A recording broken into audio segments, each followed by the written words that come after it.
Okay, y'all. Welcome back to the iPod Lite. More, sorry, iPhone Lite, more commonly known as the iPad. Which is just So, returning to the Promise One Ultimate Web Experience letdown. Now let's see what else we got. The best photo and movie watching experience. It's gonna change. Okay, I can't vote for the photo and movie watching experience because I haven't actually screwed around with it yet. Yeah. But call me crazy. On a computer, do you both for you and for people like your parents who know absolutely nothing about computers. Yeah. Do they do everything in their life through iTunes? And if they haven't done it through iTunes, they don't do it. Or when it comes to a computer device, they just want to open the file or go to an internet page and load it.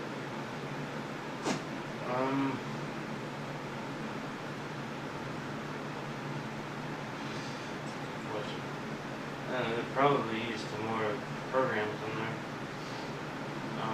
there. Okay.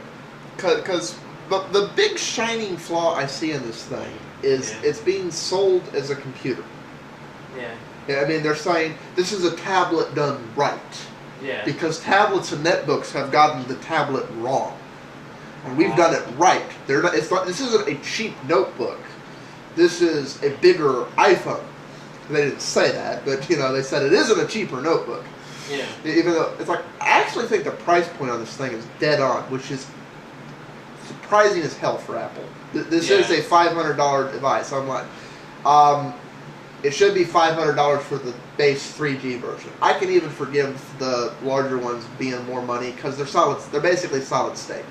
Yeah. I've seen places bashing them and saying netbooks are 160 gig. Well, netbooks are using the spinning drive. This is solid state memory. 250 gig. Yeah, but it's a spinning drive. It's not a solid state drive. Yeah. So it's when you upgrade a netbook to a solid state drive, you get about the same cost. So that's not a deal breaker.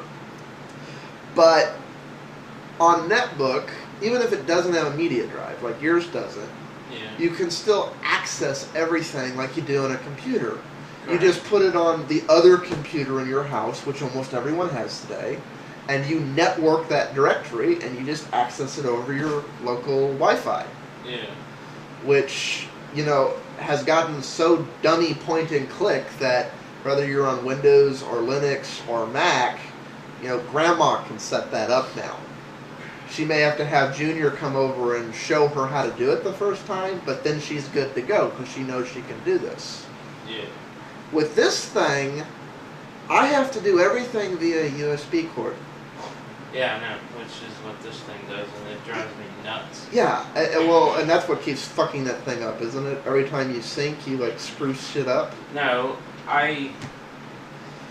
somebody gave me an iTunes card for Christmas or whatever, and I didn't have a machine to add the card to my account. Right. So I put it on this netbook. Well, I put iTunes on this netbook, and I made the mistake of connecting this thing while iTunes was open, and I guess the default setting in there is to auto-sync with this thing. So it screwed it up and thought I unhooked it, so it went back to default mode and basically caused all my apps on here to not work. So they would crash every time. No, and all these problems are going to carry over to the iPad. Yeah. Because they're locking it down like an iPhone instead of treating it like a computing device. Yeah.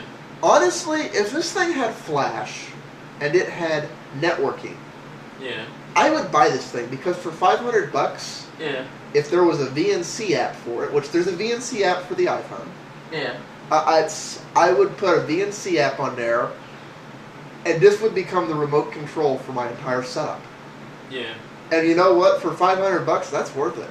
To be able to control all my computers from a little touchpad thing, to be able to access all my files walking around anywhere out there in the courtyard, and yada yada and so forth. Yeah. But I can't do that with this thing. No, because it's locked in. I mean, I guess Whirlpool's working on something, but I mean, do you really need to remotely start your washer and dryer from wherever in the world? Yeah, no, I mean, this would be like the ultimate remote control, which is, but despite the fact it could have worked that way, they decided, no, the Steve Jobs bubble says this has to be a big old huge iPhone. Yeah.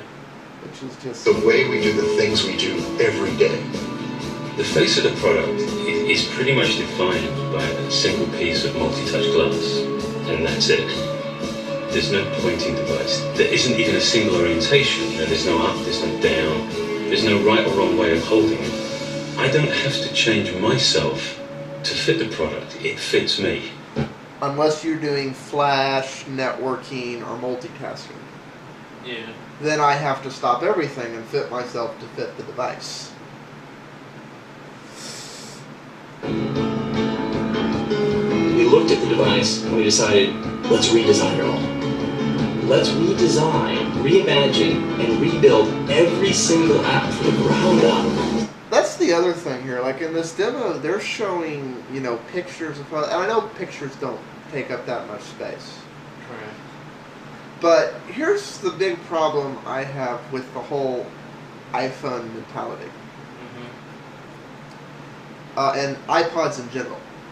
Once I put something on them, I am forbidden to ever take it back off. Yeah. It's like I can delete it to make room for more stuff, but I can never take it back off. If this thing was just... Because I think what they're trying to sell this thing on is it's like the gateway device for accessing everything else. Do you really need to take your laptop or your desktop or your yada yada with you everywhere? Or would you rather just carry this thing around and access everything? Except you can't do that. It can only access what's on it and select web pages. So, it's, the hard drive argument just became valid again, even though it's solid state and yada yada, because it's like, if I have to stick everything on this, I mean, how big is the biggest iPhone you can get? Storage-wise? Yeah. 32 gig right now. 32. The iPod is 64. But, and these go up to 64. Yeah. So that means...